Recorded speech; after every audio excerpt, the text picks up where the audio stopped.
the zip allowance. In this case, we don't have to close the zip allowance.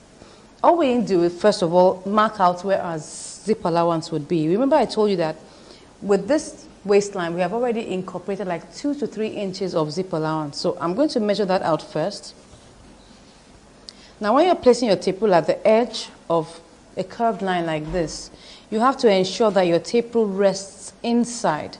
That means that the upper edge of the tape rule is aligned with the edge of your waist. That's how you should do it. So you're sure that where you're placing your tape rule falls on the seam line. So I'm measuring my waist now.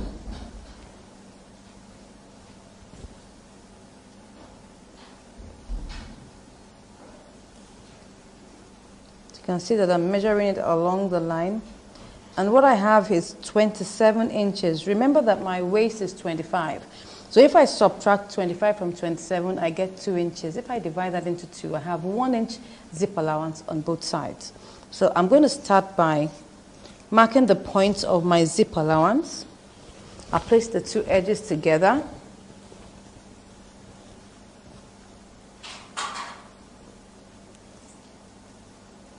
And mark 1 inch.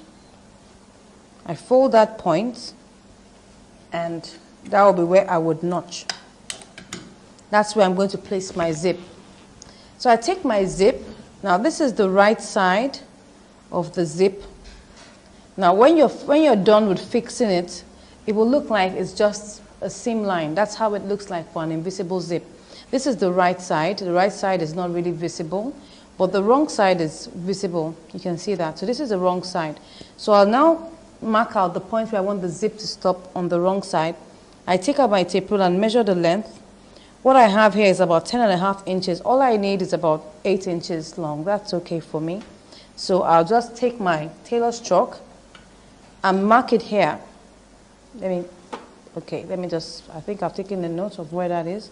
So I'll mark it there like that. I'll mark it on the other side like that. So I have the marks on 2 sides. Now it's very important that we mark this. If we don't mark it, we would not get our zips being equal and the same on each side. So once I've done that, I open up my zip like that. Now if I do that and I roll it over, you can see that the zip rolls over. That's the zip teeth rolls over like that. So I'm going to sew near that point where I have the fold, and that will give me a neat zip seam. So I'll place that here, like here. Pin it in place, ensure that it's directly on that notch.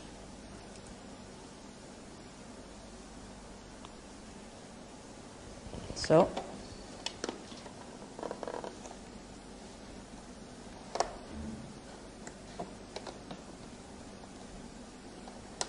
I roll it open, and I now begin to stitch.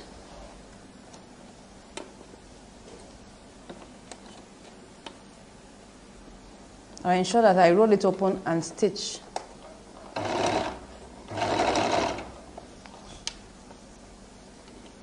I stitch down to where I have my point. I ensure that I roll it open. That's the only way you can get to see. You can actually use an invisible zipper foot to sew it if you're using a straight sewing machine, or even on your zigzag or electric machine, you can still use an invisible zipper foot. It's there. But because this is a wider, foot, it's easier for it to just press it open flat. That's why I'm not using the invisible zipper foot for it. So once I'm done with that, I zip it up like that.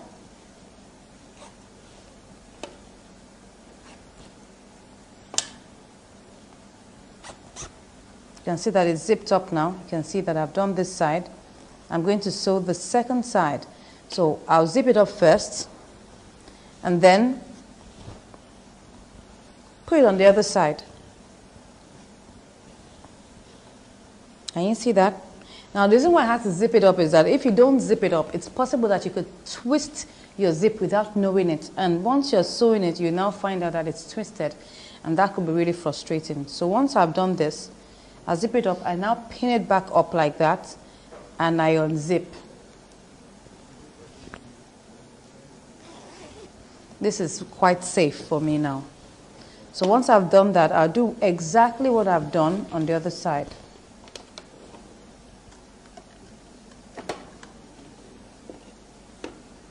I roll it open and I now begin to stitch.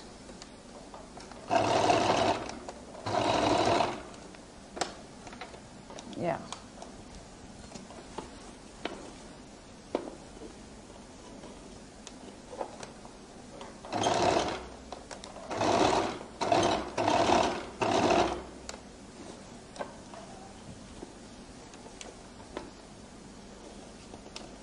I roll it open and I now begin to stitch.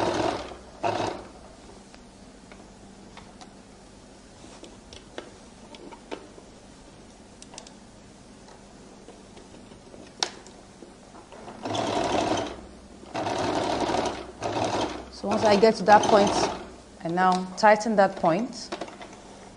I'll lift it up.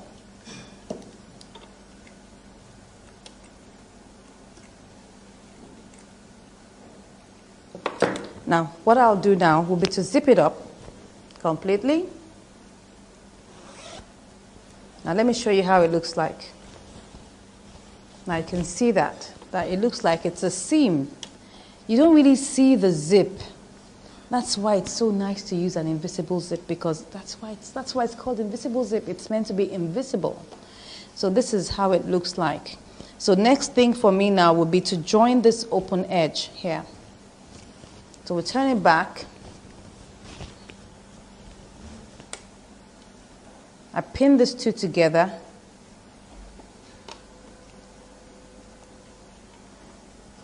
I hold it together like that and ensure that it's on the same line. I pin it down. And I just sew like about an inch and a half upwards, just to secure that point there.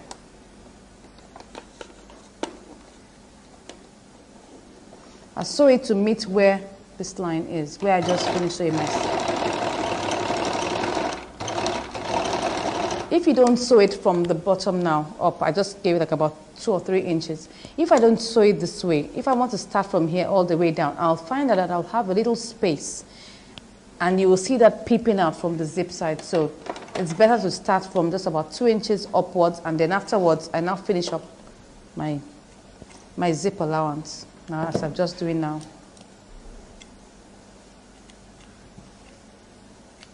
So I can remove this pin and just continue and finish up the seam.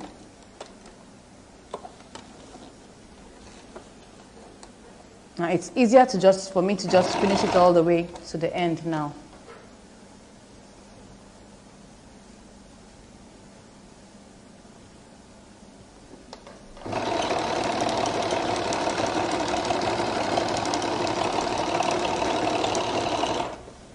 Now you can see that I've sewn my zip allowance now. So I just need to use my lining to turn it.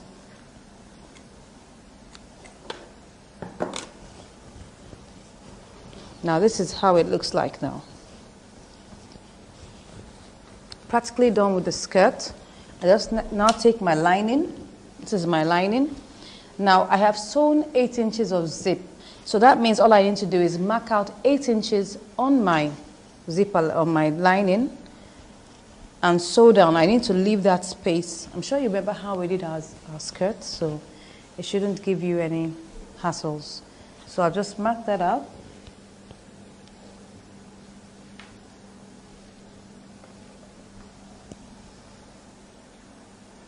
Now because this is lining, it's possible it could stretch a little bit more than fabric, so I'm sure that okay, let's just measure out 8 inches, or about say maybe, yeah, 8.5 inches is fine. So I pin that.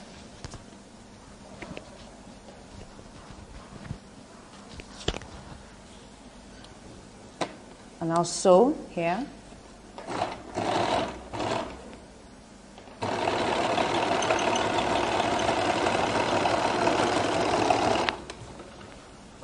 You can see that the flared skirt is very easy to sew Very easy to sew. The only thing is that it takes a lot of fabric, so you should be prepared to use a lot of fabric to make your either your fully flared skirt or your semi-flared skirt or your quarter flared skirt.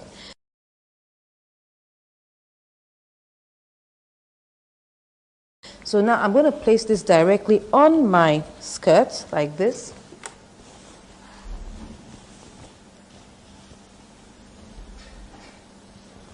Oh, sorry. Turn it upside down. Fine. This is where my zip is.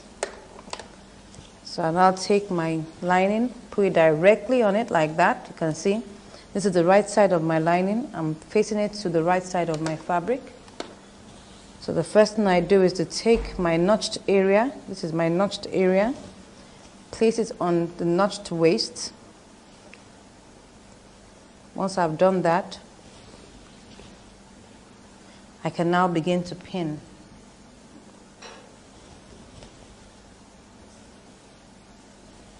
So I begin to pin. I'll unzip my zip now so that I can create some room to turn it over the zip. So it's pretty much the same way we did our 6-piece skirts, how we turned it over.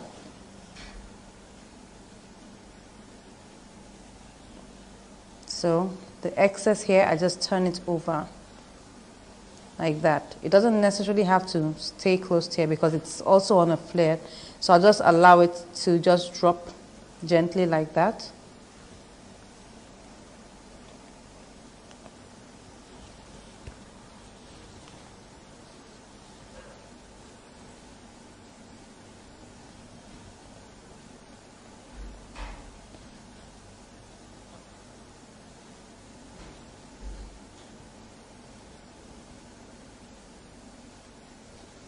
Okay, so the other edge now, I fold it over the zip area like this and sew. So I'm going to sew my seam allowance.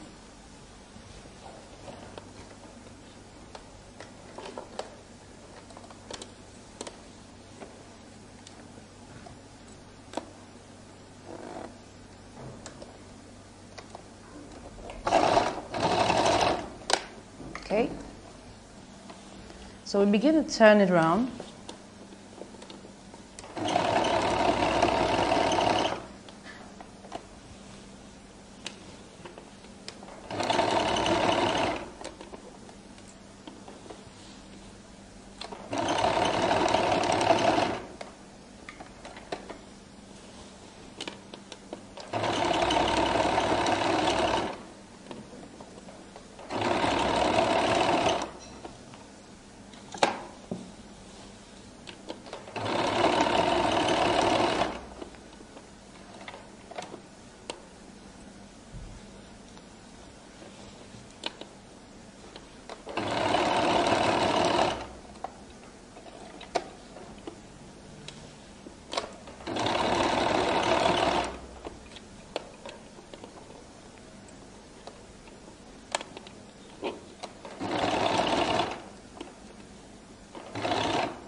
So now I've already sewn round.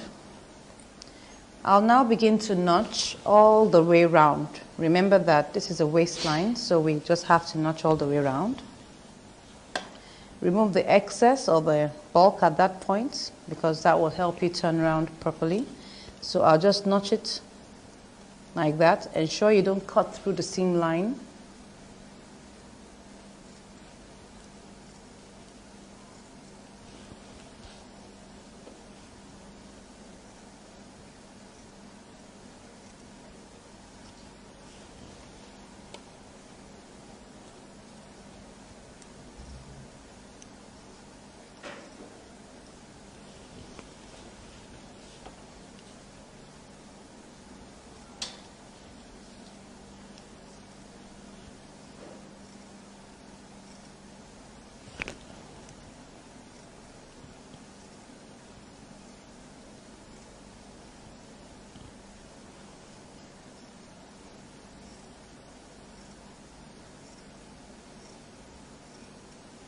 So we'll cut off the excess here too.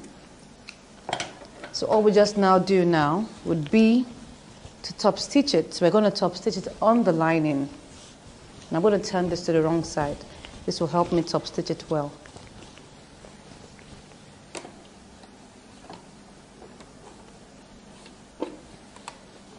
So I'll top stitch on the lining.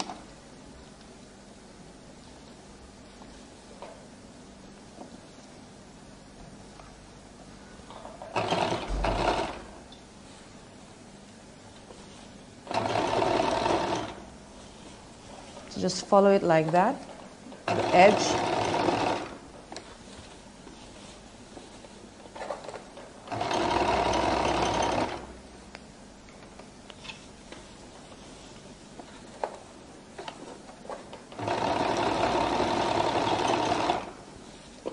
Ensuring that your top stitch makes the edge of the waistline firm, and it keeps your lining in properly.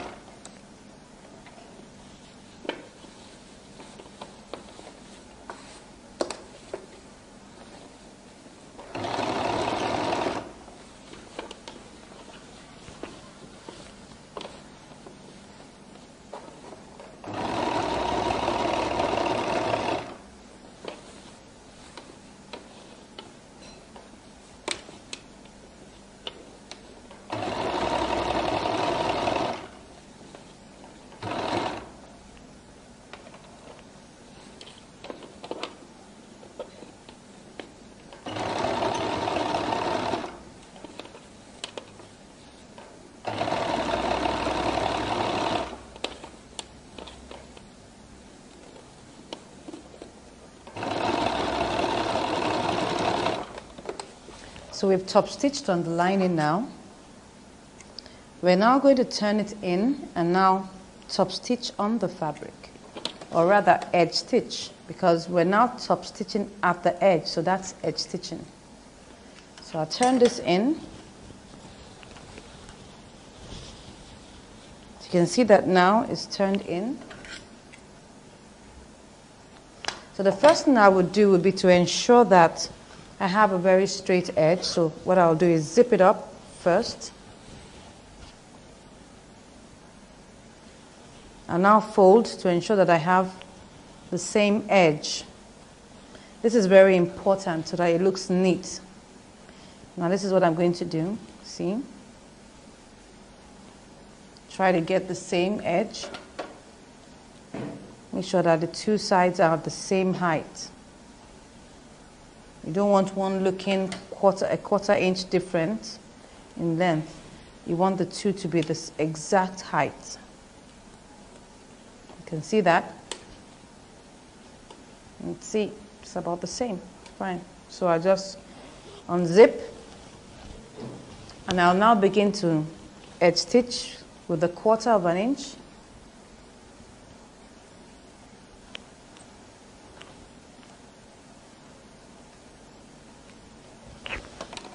You can see that we're actually done with our skirt. It's so easy to make. Good.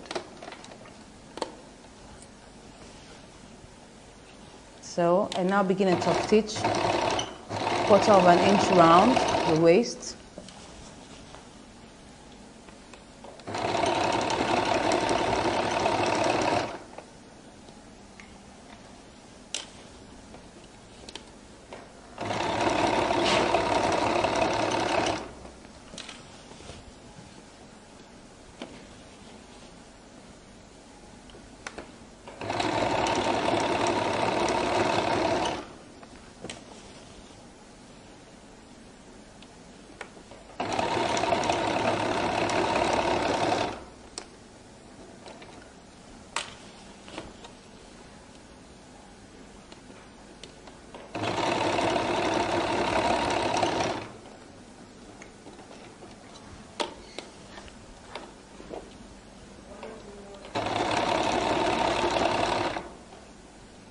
So now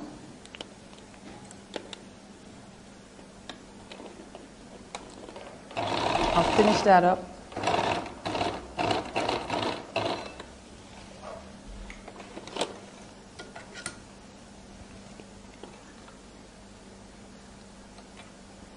So now that I've finished that up, the next thing I'm going to do will be to hem it down to the zip. That's the next thing we're going to do now.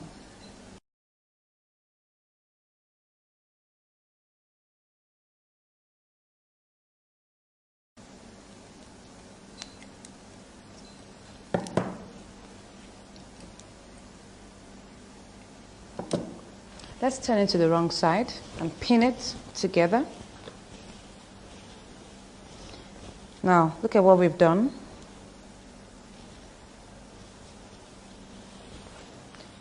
We're going to pin this down to our zip. Remember how we always hem this down when we're done with turning?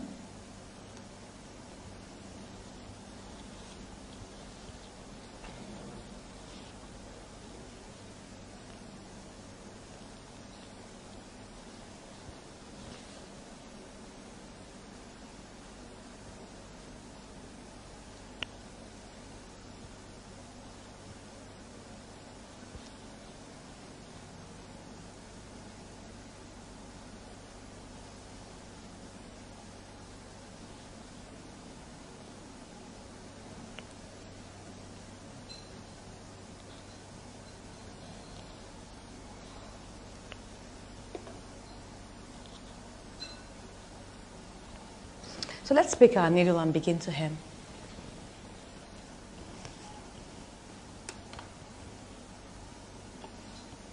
So now we're going to start hemming. I'm sure you're already used to doing this, so it's a piece of cake for you. So we'll just start by hemming.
So we're already halfway now. Yeah.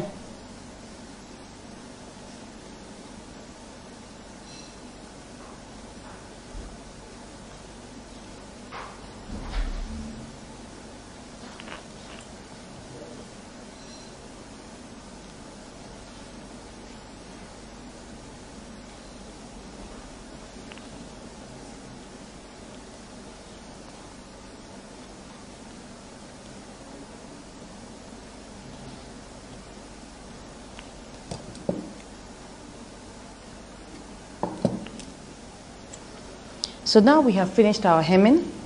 So we'll now go to the ironing board, press it, and then try it on our mannequin.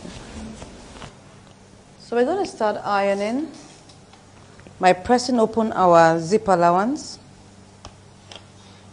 so that you have a flat seam there.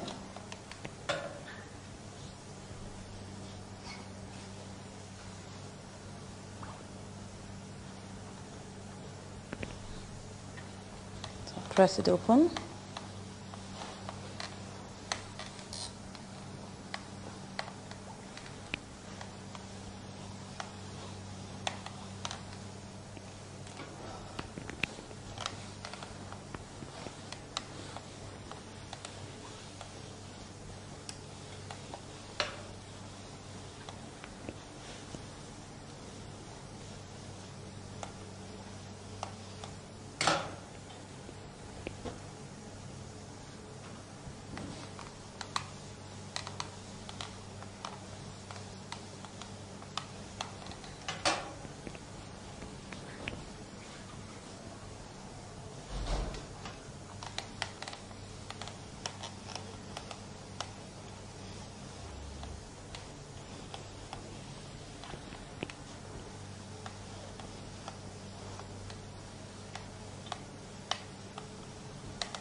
So the edge of your fully flared skirt will be neatened off with your industrial weaving machine.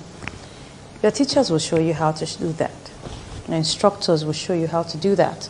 So now we've already ironed our fully flared skirt. So let's go and try it out on our mannequin. You can see that we've already completed our fully flared skirt. It just took us like about 30 minutes to make. It's so easy. I tell you, it's so easy. So why don't you try it out? Make your arc and now cut it out. Show it to your instructors and now begin to sew. It's so easy. Now you can add this flare to any side, any part of your outfit. You can add it to your break,